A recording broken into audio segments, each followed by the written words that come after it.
ఈరోజు తోటాకు ఫ్రై చేస్తున్నాను. తోటాకును 2 టైమ్స్ కడిగి పెట్టుకుంటాను. ఆకు 2 టైమ్స్ కడిగి పెట్టేశాను. అలాగే ఎర్రగడ్డ తెల్లగడ్డ తయారు చేసుకుందాం. ఎర్రగడ్డ తెల్లగడ్డ తయారు చేసి పెట్టేశాను. ఇక తిరగవాత పెట్టుకుందాం.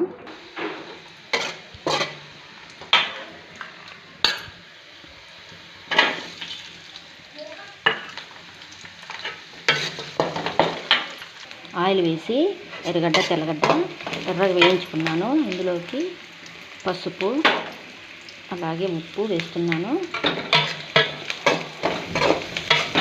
కొద్దిగా ఇంకొంచెం ఎర్రగా ఒక 2 నిమిషాల తర్వాత ఆకంతా వేసేస్తున్నాము.